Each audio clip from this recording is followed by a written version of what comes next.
Hello everyone, कैसे हैं आप सब। I hope you all are doing good. और मैं बता दूं, मैं भी ठीक हूँ। इस वीडियो को एंड तक देखना। अगर आप इस डिलेमा में हैं कि आपको एक ग्रुप देना चाहिए, दोनों ग्रुप देना चाहिए, या अटेम्प्ट ही स्किप कर देना चाहिए। बहुत प्रैक्टिकल चीज़ें बताऊंगा आपको, जो मैंने फील किया था जब मेरी हेल्थ इश्यूज़ थे और मेरे पास भी ये सेम सिचुएशन थी। और मेरे को लगता है कि हर एक स्टूडेंट, बहुत सारे स्टूडेंट्स, हर एक स्टूडेंट तो नहीं, बहुत सारे स्टूडेंट्स इस डायलेमा में रहते हैं। कुछ भी प्रॉब्लम्स हो सकती हैं उस वजह से। देखो, नंबर वन रीज़न जो मुझे समझ आता है ऐसा होने का, कि एक ग्रुप दूँ या दोनों दूँ या अटेम्प्ट स्किप कर दूँ, वो रीज़न ये होता है कि आपकी पढ़ाई स्टार्टिंग में अच्छी नहीं हो रही होती और बाद में एकदम से, जब लास्ट के 15-20 डेज़ 30 डेज़ बचे होते हैं, एकदम से बहुत फाड़ू पढ़ाई हो रही होती है और आपको ये लगता है कि अब आगे जाके मैं बहुत अच्छे मार्क्स ला सकता हूँ अगर मैं ऐसा सेम तरीके से जो है 9 महीने पढ़ लेता या 1 साल पढ़ लेता या 6 महीने पढ़ लेता। तो दूसरा रीज़न जो होता है वो ये होता है कि हमें कॉन्फिडेंस नहीं होता जितना हमने पढ़ा है उस पर, और हमें हमेशा लगता है कि हमने कम पढ़ा हुआ है और मैं जो है, अगर मुझे और टाइम मिल जाए तो मैं और अच्छे से रिवीजन कर लूँगा और अच्छे से उसको पढ़ लूँगा।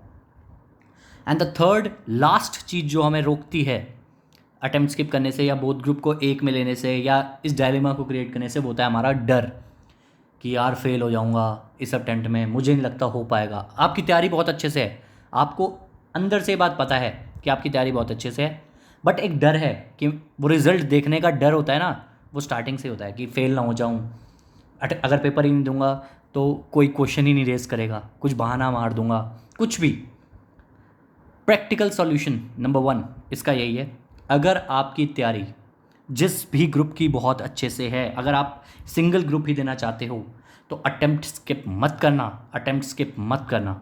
मैं फिर बोल रहा हूँ, अटेम्प्ट तभी स्किप करना अगर आपकी हेल्थ इश्यूज़ हैं या आपके परिवार में कुछ ऐसा हो गया है कि आप पेपर देने नहीं जा सकते, या फिर आपकी जो है तैयारी, मतलब इन सेंस तैयारी मतलब आपका सिलेबस ही नहीं पूरा हुआ, 90% सिलेबस, 70%, 60%, 80% सिलेबस ही नहीं पूरा हुआ। तो ये 3 रीज़न मुझे लगता है, सिर्फ यही 3 रीज़न होते हैं। आपकी हेल्थ बहुत ख़राब है, आपकी फैमिली में जेन्युइन प्रॉब्लम है कि आप एग्ज़ाम देने नहीं जा सकते, एंड द थर्ड वन कि आपका 70% 80% सिलेबस नहीं हुआ है, तभी अटैम्प्ट स्किप करना चाहिए। क्योंकि मैं हमेशा कहता हूँ कि जब आपके पास खोने के लिए कुछ नहीं होता तो आपके पास पाने के लिए बहुत कुछ होता है, और वो सबसे बड़ी चीज़ होती है एक्सपीरियंस।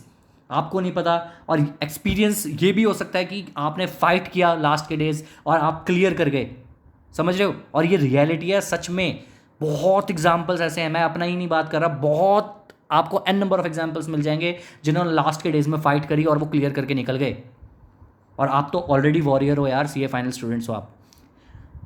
और अगर आपको ये डिलेमा है इसके अलावा कि आपको एक ग्रुप देना चाहिए या दोनों ग्रुप देना चाहिए, देखो आपने फॉर्म अगर बोथ ग्रुप्स का भर दिया है, ऑब्वियसली भर दिया होगा, आपको मेरे हिसाब से दोनों ग्रुप में बैठना चाहिए।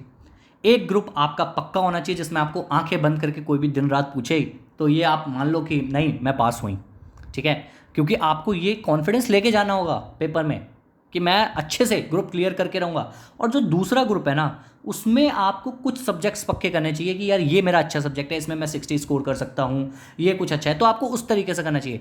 कई स्टूडेंट्स का ऐसा होता है कि बाकियों में जो जो ग्रुप वीक होता है उसमें 40 आ जाते हैं और एक आध सब्जेक्ट में एग्जामिशन आ जाती है, तो सेट ऑफ 30 मार्क्स का सेट ऑफ हो जाता है। यार मेरे फ्रेंड्स हैं, और एक नहीं 10 फ्रेंड्स होंगे, ऑफिस में कितने दोस्त हैं जिसे 10 15 नंबर का सेट ऑफ हुआ है यार, 30 मार्क्स का सेट ऑफ हुआ है, और बताओ, ठीक है। तो ऐसी चीज़ें हो जाती हैं। लेकिन फिर भी अगर आपको नो इफ नो बट आपको ऐसा लगता है नहीं टाइम वेस्ट है, अगर मैं सेकंड ग्रुप का थोड़ा बहुत पढ़ता हूँ, तो जो भी ग्रुप दे रहे हो अच्छे से उस ग्रुप को दो। सिर्फ ये सोच के ग्रुप मत एग्जाम्स अटेम्प्ट में स्किप कर देना कि मैं नेक्स्ट अटेम्प्ट में बोथ दूंगा तो मेरी सैलरी बहुत अच्छी हो जाएगी, मेरी रैंक आ जाएगी।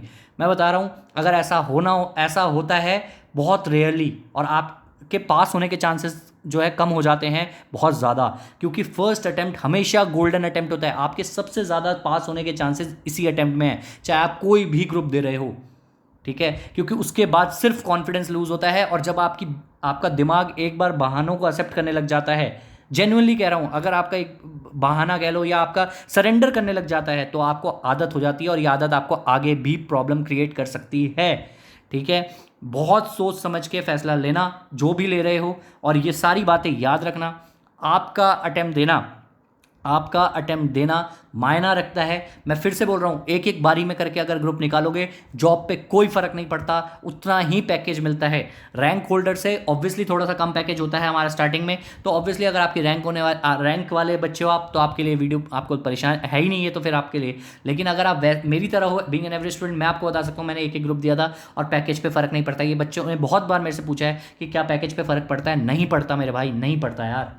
बहुत रेयरली कोई कंपनी होगी तो होगी, मेजॉरिटी ऑफ द कंपनीज तो फर्क नहीं पड़ता। और मैं बता रहा हूँ बड़ी से बड़ी कंपनीज हैं, ठीक है, यूनिलीवर हो गई या कुछ, कितने कंपनीज ने यार पूछते जो इंटरव्यूज़ के लिए एक्सेप्ट कर लेते हैं प्रोफाइल को। आप क्या परेशान हो रहे हो? कुछ नहीं होता। जो भी अटेम्प्ट दो अच्छे से दो और ये डिलेमा छोड़ दो। जेन्युइन प्रॉब्लम है, हेल्थ का इशूज़ है, फैमिली में ऐसा कुछ है कि आप नहीं जा सकते, या आपका सिलेबस 70-80% ही नहीं हुआ, तो फिर आप छोड़ दो, फिर आप अटेम्प्ट स्किप कर सकते हो। बट डर के सरेंडर मत करना, मत करना, मत करना। ये अटेम्प्ट गोल्डन अटेम्प्ट होगा। बाय, शबा खैर, all the best, take care of yourself and your family.